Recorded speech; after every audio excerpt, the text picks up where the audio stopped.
Hi friends, அஸ்ஸலாமு அலைக்கும். இன்றைக்கி காலையில் டீ எல்லாம் குடிச்சும் போட்டு பாப்பா அவங்களுக்கெல்லாம் சாப்பாடு ரெடியாக்கியாச்சு.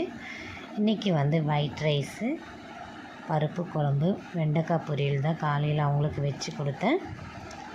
அவங்களுக்கு அப்படியே சாப்பிட்றதுக்கு போட்டு கொடுத்து நான் லஞ்சும் ஆக்கிட்டேன். அதுக்கப்புறம் அவங்களுக்கு தலைக்கு குளிக்கலான்னு இன்றைக்கி நான் செம்பருத்தி பூ, வெந்தயம், செம்பருத்தி இலை, கரிசலாங்கண்ணி இலை எல்லாம் சேர்த்து அரைக்கலான்னு இப்போ பறிக்க போகிறேன். அதுக்குள்ளே இவங்களுக்கும் சாப்பாடு கொடுத்து இவங்களும் விளையாடிட்டு இருந்துக்கிறாங்க. இப்போ நம்ம போய் செம்பருத்தி இலை வலிச்சிக்கலாம். வாரத்தில் ஒரு நாள் இல்லாட்டி 2 நாள் தலைக்கு எல்லாருக்குமே செம்பருத்தி பூ, செம்பருத்தி இலை, வெந்தயம், கத்தாழை, கரிசலாங்கண்ணி இலை இதெல்லாம் வச்சு அரைச்சி நான் பேக்கு மாதிரி போட்டு விட்டுருவேன். நம்ம இப்படி பேக் மாதிரி போடும்போது நமக்கு நல்ல ஹீட்டு நல்லா கம்மியாயிடும். அது மாதிரி ஹேர் ஃபால் இருந்தாலும் கம்மியாயிடும்.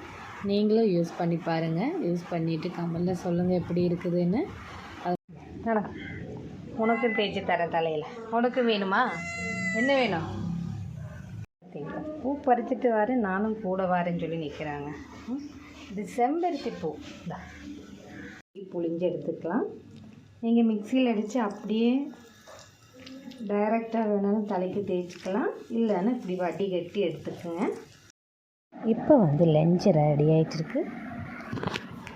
போட கேரளா பச்சை மிளகா ரசம், தக்காளி, புளி, குருமிளகு, ஜீரகம், வெள்ளைப்பூண்டு, மல்லி இலை எல்லாமே சேர்த்து உப்பெல்லாம் சேர்த்து வச்சுருக்கிறேன், கரைச்சி வச்சுருக்கிறேன். இப்போ அது தாளிப்பில் ஊற்றிக்கலாம்.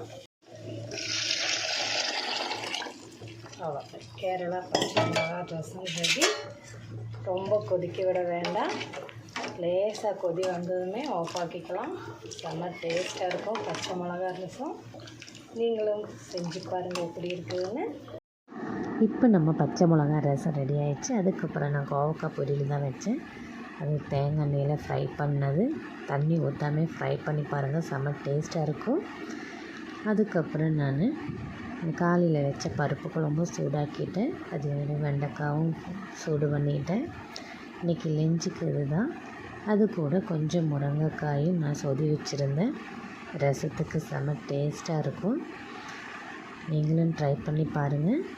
வெறும் மிளகாப்பொடி, மஞ்சப்பொடி, உப்பு போட்டு சொதி வச்சேன். செம்ம டேஸ்ட்டாக இருக்கும் ரசத்துக்கு. பார்த்தீங்களா? இந்த வீடியோ முடிஞ்சிடுச்சு. இது பிடிச்சிச்சுன்னா லைக் பண்ணுங்கள், ஷேர் பண்ணுங்கள், கமெண்ட் பண்ணுங்கள், சப்ஸ்கிரைப் பண்ணுங்கள். ஓகே, பாய்.